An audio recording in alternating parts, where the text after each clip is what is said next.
25 million years ago, Earth's most remarkable predator began a transformation beneath ancient oceans. Sperm whales, armed with an organ found in no other animal, have survived mass extinctions, outcompeted monstrous rivals, and now plunge deeper than any mammal alive. How did they seize that evolutionary edge? To understand the secret behind their dominance and the perils they face now, you have to start at the beginning. The fossil record opens on a world of experimentation. Around 25 million years ago, the first sperm whale relatives appeared in the shifting waters of the late Oligocene. In the Paratethys region, modern-day Azerbaijan, small whales like Pheratetotherium kalogi swam with asymmetric snouts, an early clue to the direction their lineage would take. These early physeteroids measured just 3 to 4 meters, a fraction of the size of today's giants. Their jaws bristled with robust teeth suited for gripping fish and other vertebrates in coastal shallows. As the Miocene epoch began, new forms radiated outward. Diaphorocetus surfaced in the ancient seas of Argentina, while Oryctorocetus and Olophysator patrolled the North Pacific and Atlantic. Fossil finds from California and the Mediterranean reveal predators with double rows of teeth, both upper and lower jaws armed for attack. These whales reached up to 10 meters, their skulls thick and their bite force immense. In Europe and Japan, Scaldocetus left behind bones marked by teeth, evidence of fierce hunting strategies in a time when marine mammals thrived in abundance. By the Middle Miocene, the oceans teemed with diversity. Some sperm whale relatives, like Zygophysator from Italy, took on a role reminiscent of modern killer whales. Their teeth bore the scars of battles with seals and smaller whales. Others, such as Livyatan melvilli, grew to lengths of 17 meters or more. Discovered in Peru's Pisco Basin, Livyatan wielded teeth 36 centimeters long, the largest of any known whale, and hunted prey as large as baleen whales. This was a period of giants, where macropredators competed for dominance in nutrient-rich seas. Yet not all evolutionary paths led to size and power. Some lineages shrank or specialized, adapting to changing food webs as baleen whales diversified and new ecological pressures mounted. The fossil record from this era captures a burst of innovation, including skull asymmetry, expanded nasal passages, and early versions of the structures that would one day become the Spermaceti organ. Each adaptation hints at a relentless search for new hunting grounds, deeper waters, and untapped prey. In these ancient seas, the sperm whale family tested every advantage, setting the stage for the remarkable deep-sea hunters that would follow. The head of a modern sperm whale is an engineering marvel, accounting for nearly a third of its entire body length and more than a quarter of its mass.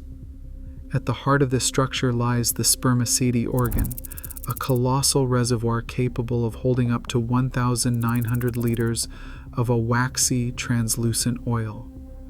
This organ is surrounded by a complex network of air sacs, muscular sheaths, and a secondary structure known as the junk, a layered mass of fatty tissue that sits just below. Together, these features form the largest nose in the animal kingdom and the most specialized tool in the whale's arsenal. Spermaceti itself is a unique blend of wax esters and lipids, fluid at the surface but able to solidify under the intense cold and pressure of the deep. This physical property has led to competing theories about its function. The most widely supported view holds that the organ acts as an acoustic lens, focusing and amplifying the powerful clicks sperm whales use for echolocation. When a whale prepares to hunt, it forces air through a pair of muscular valves called the phonic lips, located near the front of the head. The resulting sound pulses travel backward through the spermaceti, bounce off an air-filled sac at the rear, then shoot forward again, shaped and concentrated by the junk into a narrow, high-intensity beam. This system produces the loudest biological sounds on the planet, with clicks reaching 230 decibels, enough to travel for miles through pitch-black water and pinpoint the faintest echo from a distant squid. Another hypothesis suggests the spermaceti organ plays a role in buoyancy control. As the whale descends, the cold and pressure cause the oil to solidify, increasing the organ's density and helping the animal sink with minimal effort. On ascent, blood vessels warm the oil, restoring its fluid state and reducing density so the whale rises more easily. This would allow for precise adjustments during deep dives, conserving energy on journeys that can last over an hour and plunge more than 2,000 meters beneath the surface. Some researchers have proposed additional roles. The sheer mass and position of the organ may serve as a battering ram during confrontations between males or as a display of fitness. Yet the core evidence points to a multi-purpose adaptation. A structure evolved to transform the whale's head into both a sonar array and a diving instrument perfectly suited for life in the abyss. The anatomy of the head, from the phonic lips to the layered junk, reveals how each part works in concert, preparing the whale for the hunt and for the depths that few other animals can reach. A sperm whale's life unfolds in darkness, thousands of meters below the surface, where sunlight never reaches and the pressure would crush most living things. Here, the hunt begins.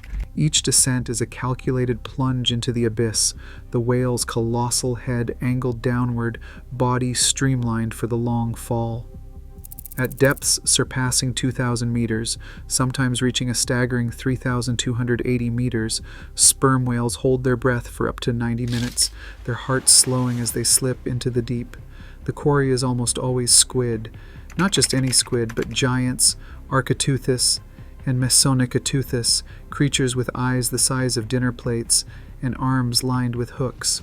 Squid make up 70 to 90% of the sperm whale's diet, a preference written in the scars that crisscross their skin and the beaks found in their stomachs. Every day, an adult whale must consume nearly a metric ton of prey to sustain its bulk, equal to the weight of a small car. This demand drives a relentless cycle of foraging dives, often more than a mile beneath the waves. Echolocation is the key. The whale emits a series of rapid clicks, each one focused and amplified by the Spermaceti organ slicing through the water like a searchlight. Echoes bounce back from the inky black, revealing the faint outlines of prey. The final approach is swift and silent. With a snap of its powerful jaws, the whale seizes its target, crushing bone and cartilage in a single motion. Some hunts end in struggle, tentacles flailing, beaks slashing, leaving fresh marks on the whale's hide. These foraging feats push physiology to its limits. Blood is shunted away from the skin to vital organs. Myoglobin-packed muscles store precious oxygen. Even at crushing depths, the whale's lungs collapse safely, preventing dangerous nitrogen absorption. Over generations, these skills are refined and passed on, not just through instinct, but through learned behavior, young whales shadowing their elders, absorbing the secrets of the hunt. The anatomy of the head, the power of the dive, and the culture of the pod all converge in these moments, defining the sperm whale's place as the ocean's most formidable deep-sea predator. A sperm whale's world is shaped by sound. In the darkness below, communication is everything. Each pod develops its own language, patterns of clicks called codas, exchanged in tight circles as whales rest, socialize, and care for their young. These codas are not random. They follow precise rhythms and structures unique to each clan. Over 40 clans have been identified by researchers, each with its own dialect, a set of click patterns passed down through generations. Dr. Shane Jarrow has spent years alongside the whales of Dominica, recording the conversations of families he knows by name. He describes codas as a kind of surname, a badge of belonging. In his field notes, he writes about matriarchs leading their pods with distinct, recognizable phrases, a familial heartbeat pulsing through the water. Calves, still learning, practice these codas over years, slowly mastering the patterns that define their identity. The whale's culture is not written in DNA, but in memory and sound, taught from mother to calf. The power behind these conversations is staggering. Sperm whale clicks can reach up to 230 decibels, louder than a rocket launch, and the most intense biological noise on Earth. These sounds travel for miles through water, allowing whales to stay in touch even as they roam the open ocean. At close range, the sheer force of a click can rattle a diver's bones. Yet within the pod, these clicks become gentle signals, woven into social life, greetings, warnings, even games between mothers and calves. Clan dialects act as invisible boundaries. Whales from different clans rarely mix, and their codas are as distinct as human languages. This social structure, maintained by sound, means knowledge can spread rapidly within a clan, but remain separate from others. In this way, sperm whales carry a living culture, one shaped by experience, memory, and the voices of the deep. Life in a sperm whale pod is shaped by slow rhythms and long journeys. Females and their calves live together in matrilineal groups, sometimes spanning 3 or 4 generations. These pods are the backbone of sperm whale society, built around bonds that last decades. Males, after spending their youth among mothers and aunts, eventually strike out alone, traveling vast distances across oceans. Reproduction is a slow and careful process. Female sperm whales reach maturity between 8 and 10 years of age, but even then, they give birth only once every 4 to 6 years. Each pregnancy lasts 14 to 16 months, ending with a single calf, never twins. Newborns arrive weighing about 1 ton and measuring 4 meters long. They nurse for at least 2 years, often longer, protected by a circle of mothers and older siblings. This slow pace means that even in the best conditions, populations grow at a crawl. These whales are born travelers. Satellite tagging has tracked female-led pods covering over 9,000 kilometers in a single year, crossing entire ocean basins in search of food and safe calving grounds. Their movements are not random. They follow invisible highways of ocean currents and prey, often returning to the same regions year after year. Calves learn these routes by shadowing their elders, picking up not only the paths but the skills needed to survive in a changing sea. The sex-based social structure is stark. While females and young remain together, adult males roam alone or in bachelor groups, sometimes venturing into polar waters before returning to warmer breeding grounds. This split shapes the genetic flow of the species and exposes males to greater risks on their solitary migrations. With such a slow rate of reproduction and a need for vast, healthy oceans, sperm whales remain vulnerable to anything that threatens their world, whether from human activity or the shifting climate. Whaling ships once scoured the world's oceans, driven by the hunger for spermaceti oil. By the early 19th century, the demand for this clear, odorless oil used in lamps, lubricants, and fine candles had turned sperm whales into targets on an industrial scale. Crews from Nantucket and New Bedford sailed for years at a time, chasing rumors of whale pods across the Atlantic and Pacific. Each kill could yield up to 2,000 gallons of oil from a single bull's head, filling the casks that lit cities and powered machines. But every barrel came at a cost.